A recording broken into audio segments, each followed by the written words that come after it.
The last lesson introduced us to how the Imperial Russia was enmeshed in a kind of political turmoil, economic crisis during the years of the First World War.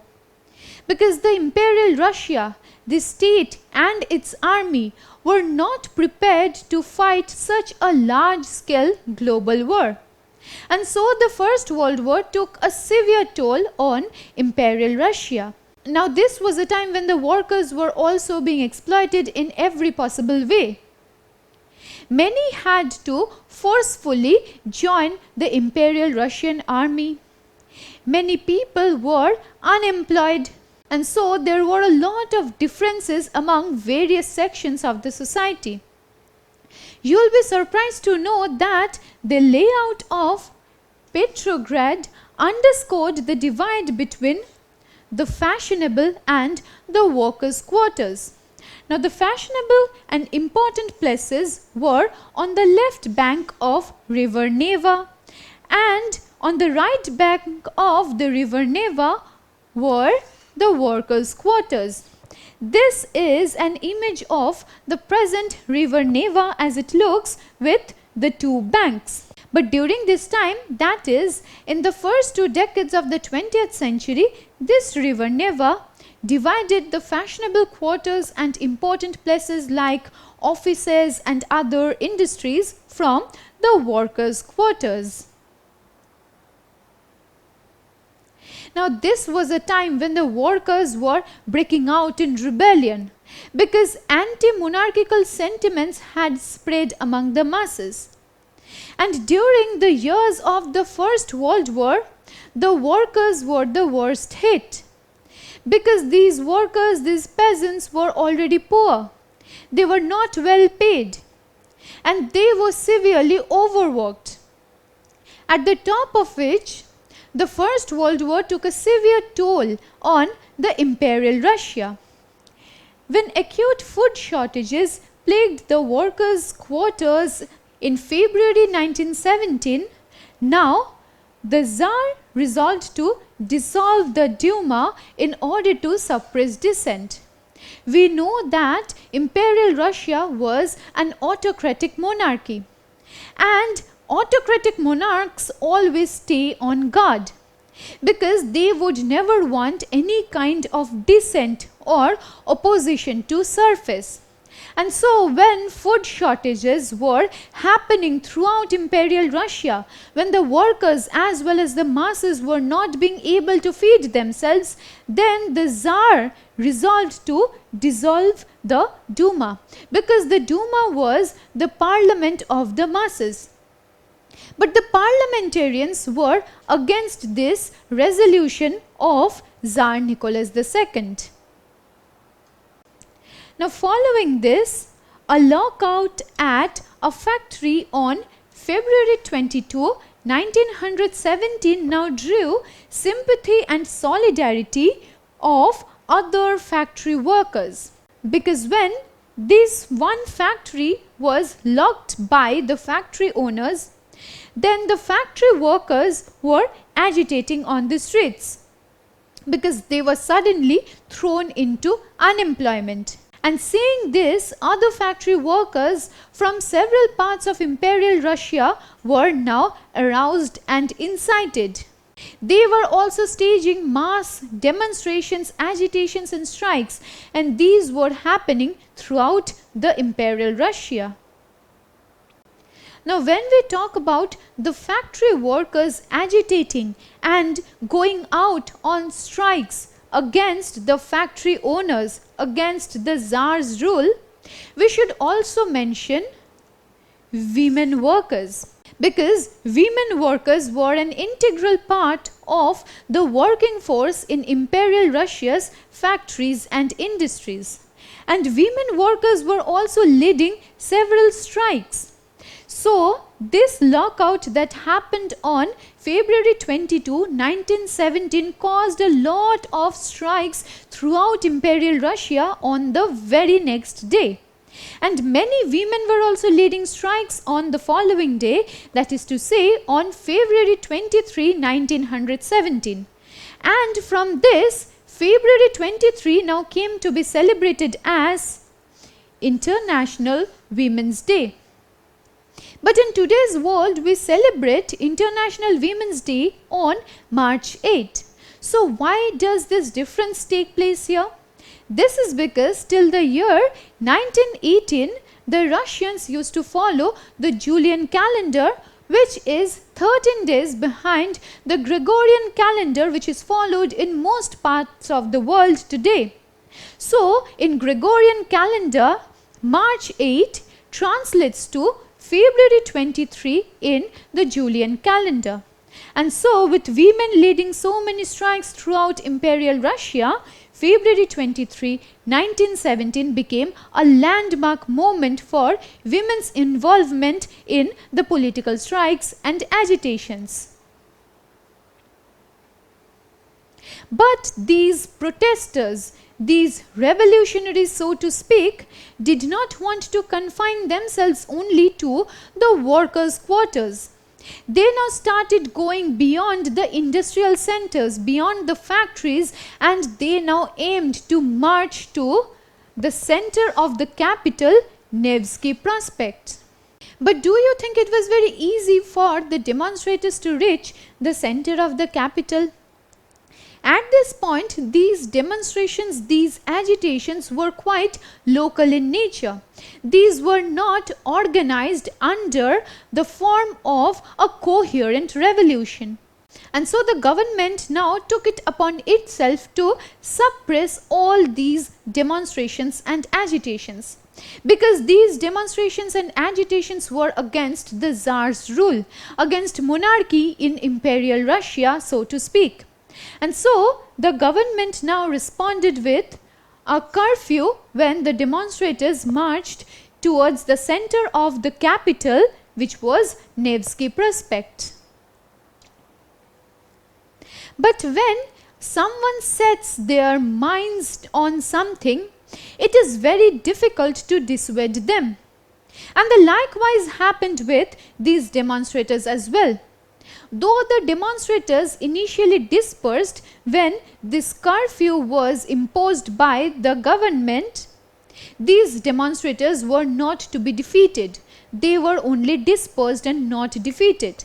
And so the demonstrators again came back and they mobilized against the Tsar on February 24 and 25. So this was a time of intense hostility between the demonstrators on the one hand and the Tsar on the other hand. And the Tsar was very willing to retain his power.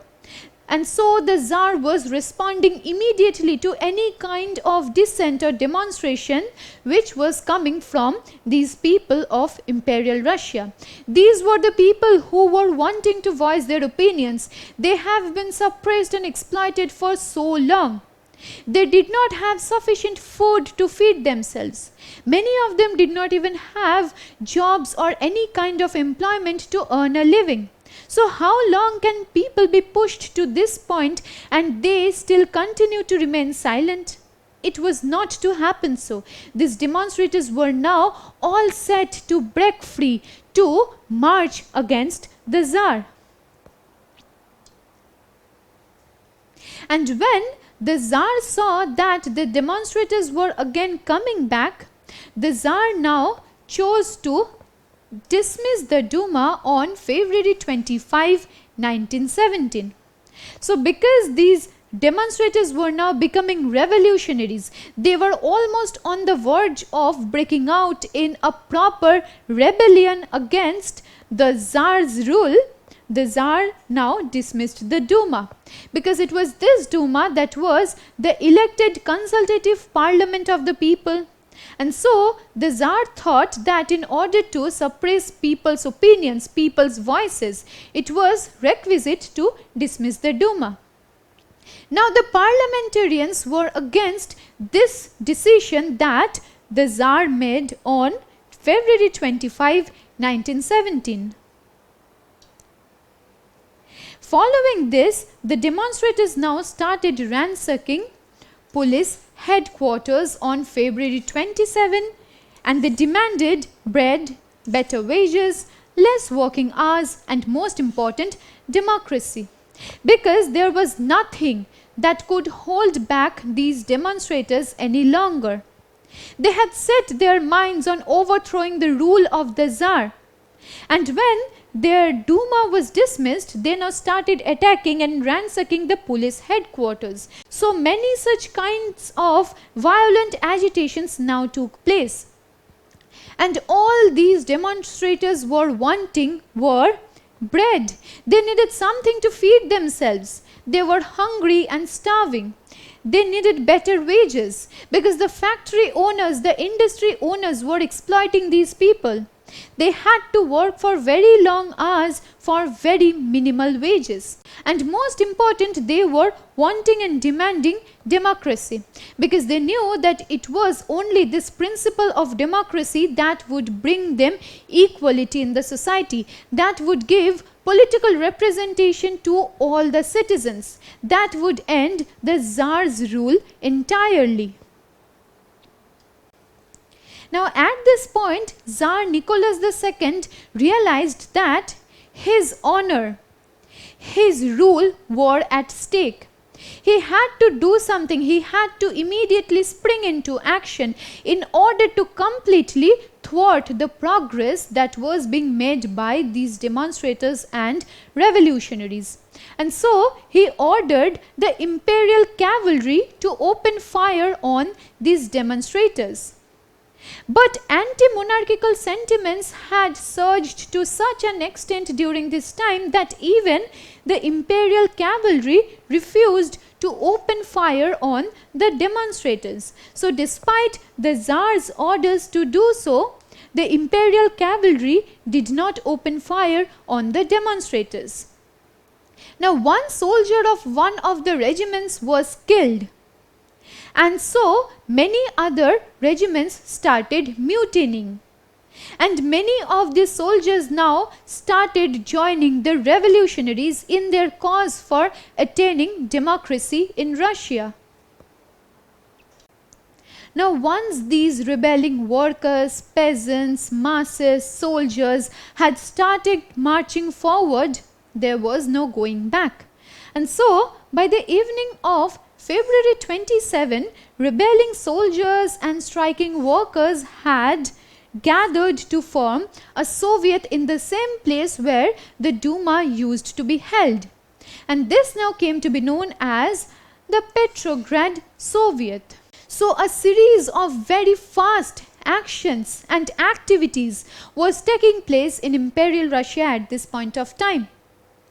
So the demonstrators were marching against the Tsar. The Tsar chose to dissolve the Duma. The demonstrators were even more angered and infuriated. They could not be held back. They kept on marching, they kept on demonstrating and agitating. In fact, the imperial cavalry also refused to open fire on the demonstrators despite the Tsar's orders. And by the evening of February 27, the Petrograd Soviet was formed by the rebelling soldiers as well as the striking workers. Now when the Petrograd Soviet was formed, a delegation now went to meet the Tsar. And on February 28, this delegation now asked the Tsar to abdicate the throne. Now the Tsar knew that it was not just his honor, his prestige, his rule that was at stake. In fact, it was his own life. These demonstrators could even take away his life if he did not abdicate the throne at that point of time. And so, on March 2, 1917, Tsar Nicholas II abdicated as the last Russian Empire. And the headline of this newspaper here reads, Tsar of Russia abandons throne, army revolts and joins people. So it was this February Revolution of 1917 that caused the Tsar to abdicate the throne, and that also put the Russian Empire to an end. With the Tsar abdicating the throne, a new provisional government was formed. And this provisional government was to run the country, and a constituent assembly was now to be elected through the process of universal adult franchise. We know what the function of a constituent assembly is. A constituent assembly is tasked to draft a constitution for any country, for any nation. And so it was for the first time that monarchical rule was abolished in Russia. And it was imperative for the people to form a government as well as a constitution to govern the people, to run the state. So to this end, the provisional government was now formed, and a constituent assembly that was to be elected through universal adult suffrage was intended to make a new constitution for Russia. Now let me tell you certain very important points about this provisional government that was formed in Russia in 1917.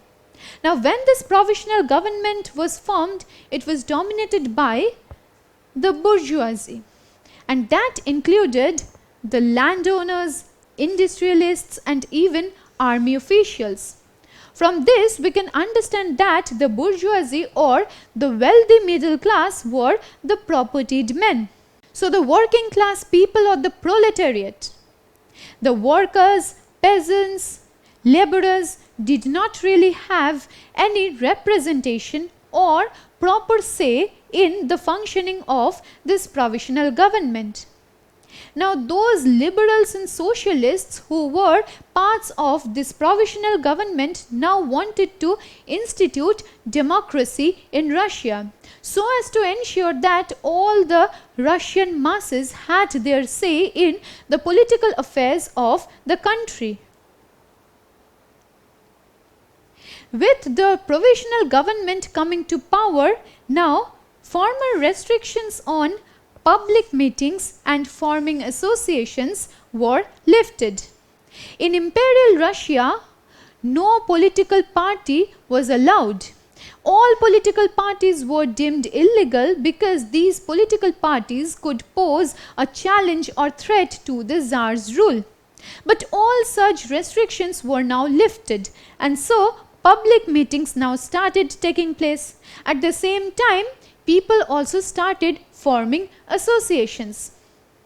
Like the Petrograd Soviet, many such Soviets or workers' councils now started springing up throughout Russia.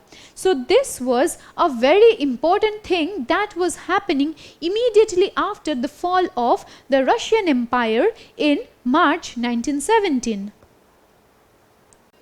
In a lesson on socialism in Russia that introduced us to the Russian Social Democratic Labour Party, we learned that in 1903 this RSDLP had broken up into two factions, and the Bolshevik faction was the majority faction, and this was led by Vladimir Lenin. Now Vladimir Lenin was a strong believer of Marxian principles in order to achieve a classless communist society. But in Imperial Russia, Vladimir Lenin found it very difficult to work independently, and so he had exiled to Switzerland. But as the tables had turned in 1917, that is to say after the fall of the Russian Empire, in April 1917, Vladimir Lenin now came back to Russia, and following this, the Bolshevik leader now announced the famous April Thesis.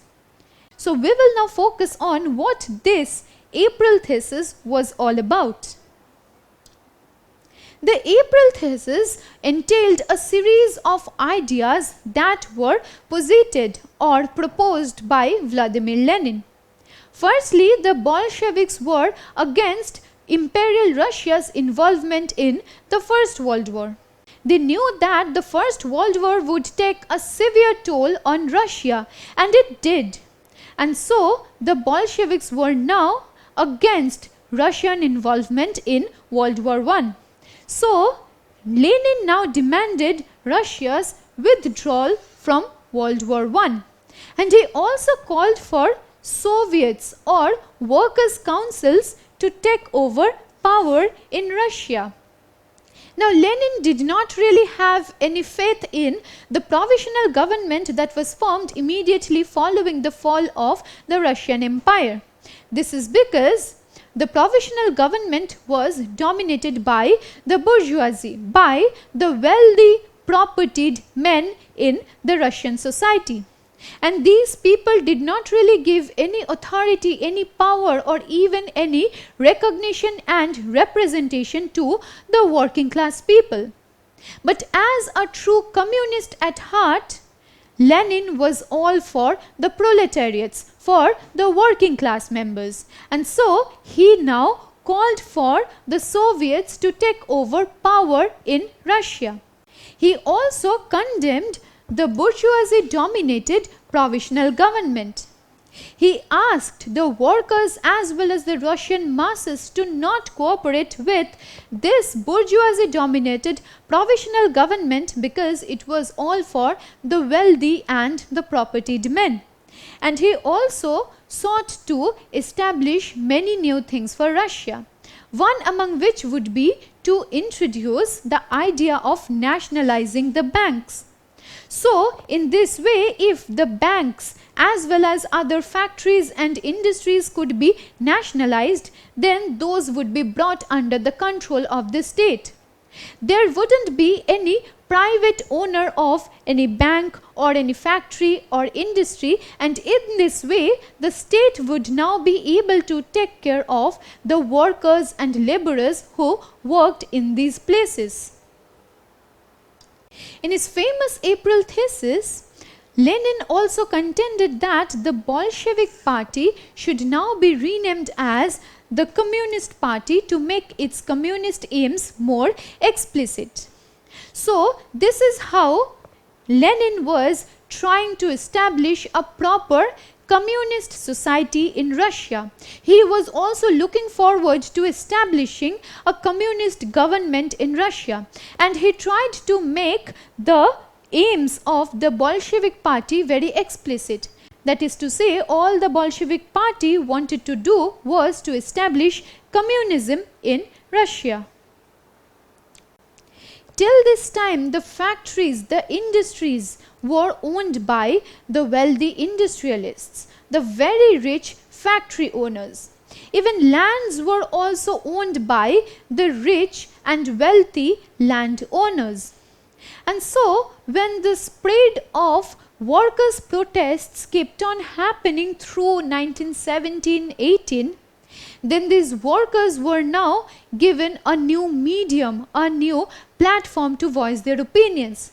At the same time, they started questioning the running of the factories by wealthy industrialists, because these wealthy industrialists did not really take care of the interests of the working class people, of the proletariats. These wealthy industrialists sought to maximize their profits. And so these people who had been working for these wealthy industrialists for very low wages now started questioning the running of the factories. A while ago we mentioned this point that immediately after the February Revolution of 1917 in Russia, a series of events was unfurling very fast. Many things were happening together, and in June 1917, representatives from about 500 Soviets went to form the All-Russian Congress of Soviets. So for the first time, these different Soviets were now centralized. They were united together in the form of the All-Russian Congress of Soviets that was formed in June 1917.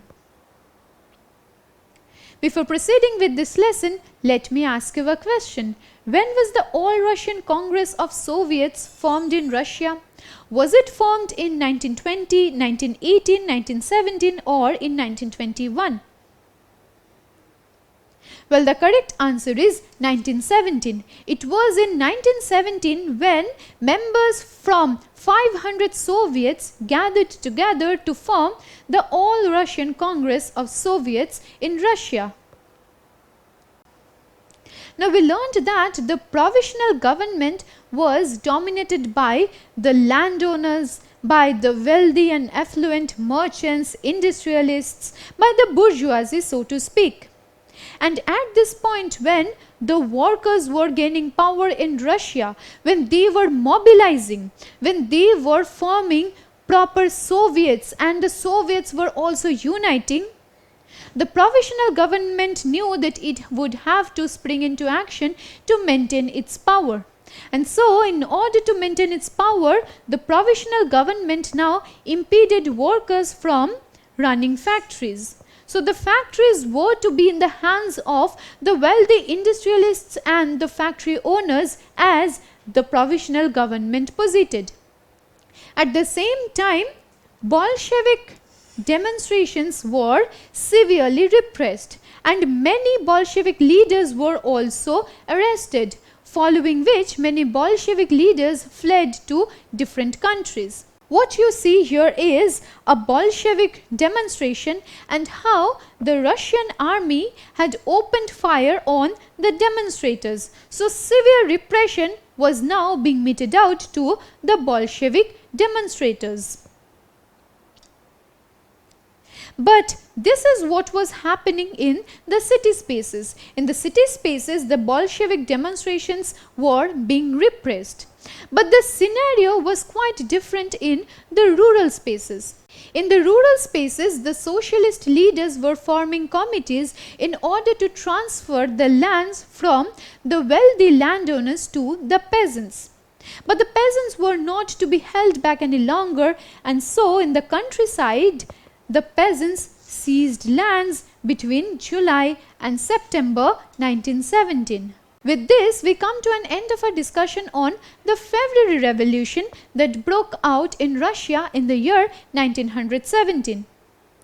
We learned how the state of the Imperial Russia became even more precarious during the years of the First World War. And Tsar Nicholas II was becoming increasingly unpopular and infamous in the masses' eyes. The masses wanted to overthrow his rule. At the same time, the Tsar wanted to do his best in order to retain his power. And so followed clashes and conflicts between the demonstrators who were now taking the shape of revolutionaries and the Tsar on the other hand. But the Tsar knew that he could not hold his power for long. And so in March 1917, he abdicated the throne, putting the Russian Empire to an end. Following that, the provisional government was formed, but it was dominated by the bourgeoisie. And so Vladimir Lenin, the great Bolshevik leader, was against this provisional government. Instead, he called for Soviets to take over power in Russia. We also learned about the formation of the All-Russian Congress of Soviets in June 1917. Many new events were unfurling at this point of time, but the February Revolution of 1917 has been very crucial in the pages of history because it managed to successfully overthrow the Russian Empire. So having learnt about the fall of the Russian Empire in this lesson, we will learn what happened in the months between this and how the October Revolution of 1917 broke out in Russia. Don't forget to subscribe to our channel and hit the bell icon. You can also register for free at DeltaStep.com or download the DeltaStep app to learn one-to-one with our amazing teachers or to get access to all our 5,000 plus amazing videos as per your school syllabus. Master each topic with our adaptive practice technology. Get million plus questions with step-by-step solutions and unlimited mock tests. Get all your doubts resolved instantly. Learn via games and win amazing prizes like PlayStations and iPads. So at DeltaStep, learning is not just fun and easy, it's rewarding too. So register for free now.